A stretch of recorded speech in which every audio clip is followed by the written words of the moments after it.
తమిళనాడులోని శాంతాకుళం lockup death కేసులో Madras high court Madurai bench పెద్ద తీర్పు ఇచ్చింది. ఏకంగా 9 మంది పోలీసులకు ఉరిశిక్ష విధిస్తూ న్యాయస్థానం సంచలన నిర్ణయం తీసుకుంది. ఇప్పుడు అసలు కథ తెలుసుకుందాం. అది 1993లో తమిళనాడులోని రామనాథపురం జిల్లాలో ఫిలిప్ ప్రదీప్ అనే వ్యక్తి ఎస్పీగా పనిచేస్తున్నారు. ఆయన చాలా యాక్టివ్, పని మీద నిబద్ధత ఉన్న పోలీస్ ఆఫీసర్. పోలీసులకు పని ఒత్తిడి చాలా ఎక్కువగా ఉంటుంది. నేరాల విచారణ, డ్యూటీలు, కుటుంబానికి టైం ఇవ్వకపోవడం వంటి కారణాలతో వాళ్ళు మానసికంగా స్ట్రెస్కు గురవుతుంటారు. ఇది కానిస్టేబుల్ నుంచి పెద్ద అధికారుల వరకు అందరికీ సాధారణమే. ఈ సమస్యను తగ్గించడానికి ఫిలిప్ ప్రదీప్ ఒక కొత్త ఆలోచన తీసుకువచ్చారు. FOP, friends of police. FOP అంటే పోలీస్ కాకపోయినా పోలీస్ పని చేయాలని ఆసక్తి ఉన్న సాధారణ ప్రజలను ఒక గ్రూప్గా ఏర్పాటు చేయడం. వాళ్ళ పని ఏమిటంటే ట్రాఫిక్ ఎక్కువగా ఉన్నప్పుడు పోలీసులకు సహాయం చేయడం, పోలీసులతో గస్తీ తిరగడం, అనుమానాస్పద ఘటనలు కనిపిస్తే పోలీసులకు సమాచారం ఇవ్వడం, అవసరమైనప్పుడు పోలీసులకు సహాయకారులుగా ఉండటం. ఎఫ్ఓపి అనేది పోలీసులకు సహాయం చేసే ప్రజల టీం అని అర్థం. అలాగే సాధారణంగా పోలీసులకు మరియు ప్రజలకు మధ్య ఒక దూరం ఉంటుంది. ఫ్రెండ్స్ ఆఫ్ పోలీస్ అనే ఆలోచన ఆ దూరాన్ని తగ్గించి పోలీస్ మరియు ప్రజల మధ్య స్నేహపూర్వక వాతావరణం ఏర్పడడం కోసం వచ్చింది. రామనాథపురం జిల్లాలో మొదలైన ఈ ఎఫ్ఓపి గ్రూప్ చాలా చురుకుగా పనిచేసింది. దీని పనితీరు నచ్చి తమిళనాడు ప్రభుత్వం దీనిని రాష్ట్రమంతటా విస్తరించాలని నిర్ణయించింది. 1994లో అధికారికంగా దీనికి అనుమతి కూడా ఇచ్చింది. కానీ ఈ వ్యవస్థ ఎక్కువ కాలం నిలవలేదు. మొదట్లో ఎఫ్ఓపి సభ్యులు పోలీసులకి టీ, కాఫీ వంటి తీసుకురావడం జరిగింది. ట్రాఫిక్ కంట్రోల్లో సహాయం చేయడం లాంటివి చేశారు. తర్వాత వాళ్ళు తామే పోలీసులమని భావించడం మొదలుపెట్టారు. పోలీసుల్లో ప్రవర్తించడం మొదలైంది.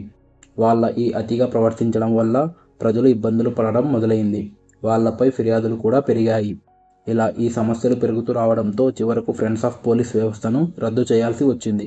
ఇదే సమయంలో 2020లో జరిగిన జయరాజ్ మరియు బెన్నిక్స్ ఘటన తమిళనాడును షాక్కు గురిచేసింది. ఈ సంఘటన గురించి ఇప్పటికీ గ్రామాల వరకు ప్రజలు మాట్లాడుకుంటూ ఉంటారు. జయరాజ్ బెన్నిక్స్ ఘటన తర్వాత ఎఫ్ఓపి వ్యవస్థ పూర్తిగా ముగిసింది. ఇప్పుడు ఈ కేసు గురించి చూద్దాం. అది 2020 మార్చి 24. దేశంలో కరోనా కారణంగా 21 రోజుల పాటు లాక్డౌన్ ప్రారంభమైంది. అప్పుడు చాలామంది వర్క్ ఫ్రమ్ హోమ్ చేస్తున్నారు. కానీ రోజువారీ కూలీలు, చిన్న దుకాణదారులు చాలా ఇబ్బందులు పడ్డారు. ఆదాయం లేదు, తినడానికి కష్టాలు కూడా. అందుకే ప్రభుత్వం కొన్ని షరతులతో దుకాణాలు తెరవడానికి అనుమతి ఇచ్చింది. అలా 2020 జూన్ 19న తమిళనాడులోని శాంతాకుళం గ్రామంలో జయరాజ్ మరియు ఆయన కొడుకైన బెన్నిక్స్ తమ దుకాణం ఎక్కువసేపు తెరిచి ఉంచారని పోలీసులు ఆరోపించారు. పోలీసులు వాళ్ళని అరెస్టు చేశారు. కోవిల్పట్టి సబ్ జైల్లో పెట్టారు. కానీ ఆశ్చర్యంగా ఏమిటంటే 2 రోజుల్లోనే ఇద్దరు చనిపోయారు. పోలీసులు చెప్పింది ఏమిటంటే వాళ్ళు పోలీసులతో గొడవ పడ్డారు, రోడ్డు మీద గొడవ చేశారు, ఇప్పటికే అనారోగ్యంగా ఉన్నారు, అందుకే చనిపోయారు. కానీ ప్రజలు దీన్ని నమ్మలేదు. ఎందుకంటే జయరాజ్ ఒక చిన్న దుకాణదారుడు, బెన్నిక్స్ సెల్ ఫోన్ షాప్ నడిపేవాడు. ఇద్దరు సాధారణంగా ప్రశాంతంగా ఉండేవారు. కానీ అన్యాయం జరిగితే మాత్రం ప్రశ్నించేవారు. ఒకసారి వారి దుకాణం ముందు కొందరు మద్యం తాగి కూర్చున్నారు. ఇది జయరాజ్కు నచ్చలేదు. ఆయన వాళ్ళను హెచ్చరించాడు. అందులో కొంతమంది ఎఫ్ఓపి సభ్యులు కూడా ఉన్నారు. అప్పుడు ఒక ఎఫ్ఓపి సభ్యుడు సంఘటనను వీడియో తీశాడు. అప్పటికే జయరాజ్తో వాళ్లకు చిన్న గొడవలు ఉన్నాయి. ఈ ఘటన వాళ్లకు జయరాజ్పై కక్ష తీర్చుకునే అవకాశంలాగా కనిపించింది. ఆ వీడియోను తీసుకొని పోలీస్ స్టేషన్కు వెళ్లారు. ఇతను పోలీసులతో కూడా వాదిస్తున్నాడు అని ఫిర్యాదు చేశారు. దాంతో పోలీసులు కోపానికి గురయ్యారు. ఈ వీడియోలో కొందరు మద్యం తాగి ఉన్న వాళ్ళు కూడా కనిపించారు. కానీ పోలీసులు అది పట్టించుకోకుండా జయరాజ్ మీదనే కోపం చూపించారు. చిన్న గొడవ, వ్యక్తిగత కక్షలు, పోలీస్ మద్దతు ఇవన్నీ కలిసి ఈ పెద్ద విషాదానికి కారణమయ్యాయి. జయరాజ్ బెన్నిక్స్ల ఘటనలో ముందు నుంచి కొంత వ్యక్తిగత కక్ష కూడా ఉంది. ఒక వర్షన్ ప్రకారం ఒకసారి పోలీస్ ఇన్స్పెక్టర్ అయిన బాలకృష్ణన్ బెన్నిక్స్ దగ్గర ఫోన్లు ఉచితంగా ఇవ్వమన్నాడు. కానీ బెన్నిక్స్ మాత్రం తన తండ్రిని అడిగి చెప్తా అన్నాడు. జయరాజ్ మాత్రం డబ్బు ఇవ్వకపోతే ఫోన్లు ఇవ్వద్దు అన్నాడట. మరో వర్షన్ ప్రకారం అయితే ఇన్స్పెక్టర్ ఒక ఫోన్ కొని ఇంకో ఫోన్కు డిస్కౌంట్ అడిగాడట.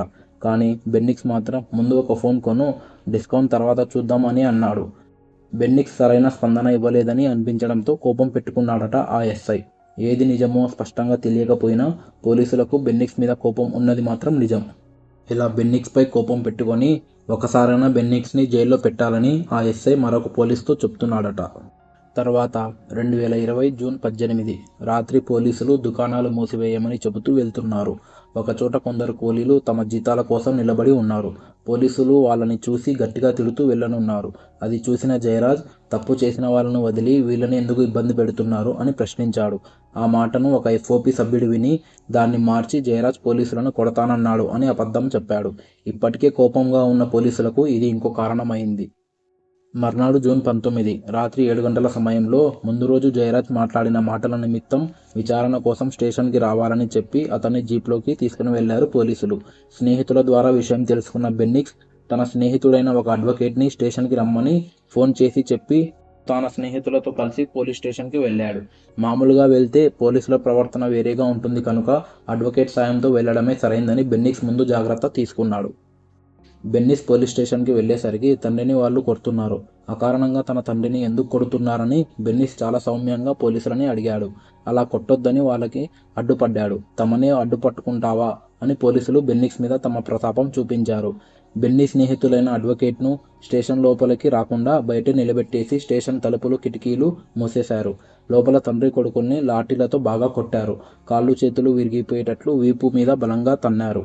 ఈ దురాగతంలో పోలీసుల మిత్రబృందంలోని ఎఫ్ఓపీలు కూడా ఉన్నారని తెలిసింది. ఈ విధంగా ఆ అధికారులు జయరాజ్ బెన్నిక్స్లను చిత్రహింసలు చేశారు. చెప్పుకోలేని విధంగా చెప్పుకోలేని ప్రదేశాల్లో కొట్టారు. వారి దుస్తులు రక్తస్రావం కావడంతో పలుమార్లు వేరువేరు లుంగీలు తెచ్చిపెట్టి ఆ తర్వాత కూడా కొట్టారు. ఇంతటి క్రూరత్వాన్ని ఊహించుకుంటేనే వణుకొస్తుంది కదా. మరి ఇంత దారుణమా, ఇంత పైశాచికమా అనిపించక మానదు. లాకప్ని తలుచుకుంటేనే ఈ దుస్సంఘటనే గుర్తుకొస్తుంది. జయరాజ్ ఇంటికి మనుషుల్ని పంపించి ఇద్దరికి లుంగీలు తెప్పించారని, తెల్ల లుంగీలు వద్దని, ముదురు రంగు మాత్రమే తీసుకురావాలని చెప్పారట. జూన్ 19న రాత్రంతా ఆ ఇద్దరికి నిజంగా నరకమే. బెన్నిక్స్కి అయితే బట్టలు ఉడదీసి మరీ లాఠీలతో ఇష్టం వచ్చినట్లు కొట్టారు. మర్నాటి ఉదయం సమీపంలోని ప్రభుత్వ ఆసుపత్రికి తీసుకువెళ్లి వెన్నెల అనే మహిళా డాక్టర్కి చూపించారు. చుట్టూ పోలీసులు కమ్మేశారు. ఇద్దరూ బాగా ఉన్నట్లు సర్టిఫికేషన్ ఇప్పించుకున్నారు. అక్కడి నుంచి నేరుగా మెజిస్ట్రేట్ శ్రవణ్ వద్దకు తీసుకువెళ్లారు.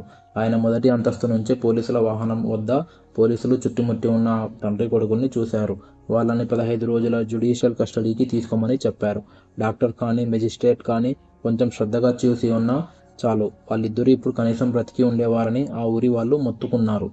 పోలీస్ జీప్లో రక్తం మరకలు అవ్వకుండా ఉండేందుకు లోపల ఒక దుప్పటి పరిచి దానిపై వాళ్ళిద్దరిని కూర్చోపెట్టి కోవిల్పట్టి సబ్ జైలుకు తీసుకువెళ్లారు. శాంతాకులం పెరావూరు అనే ఊరిలో జైళ్లు ఉన్నాయి. ఊరి ప్రజలతో సమస్యలు ఎదురు కాకుండా ఉండేందుకు దూరంగా ఉన్న కోవిల్పట్టి జైల్లో ఉంచేలా కోర్టు ఆర్డర్ సంపాదించారు సదరు పోలీసులు. సాధారణంగా జైలర్ తను స్వయంగా అందరినీ పరిశీలించాకే జైల్లోకి తీసుకోవడం జరుగుతుంది.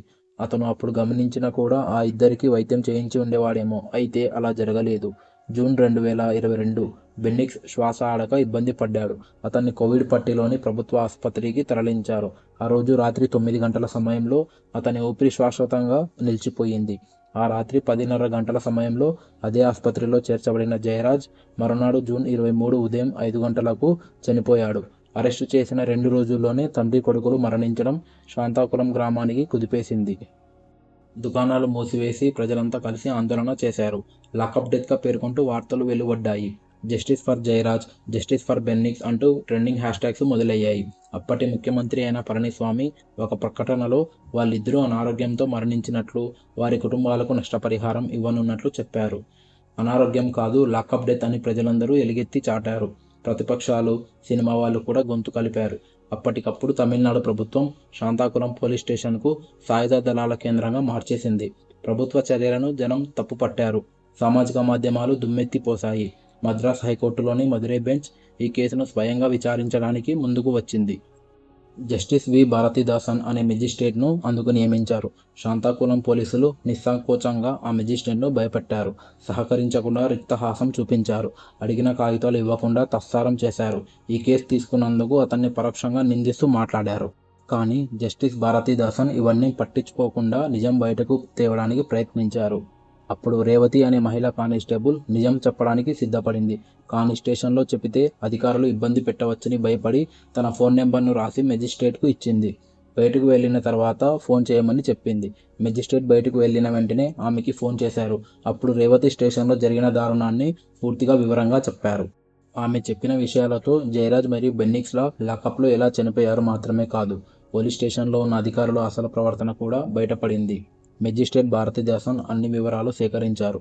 రేవతి ఇచ్చిన వాంగ్మూలం, బెన్నిక్ స్నేహితుడు మరియు అడ్వకేట్ చెప్పిన విషయాలు, అక్కడి ప్రజలు చెప్పిన సమాధానం ఇవన్నీ కలిపి ఒక రిపోర్ట్ తయారు చేశారు.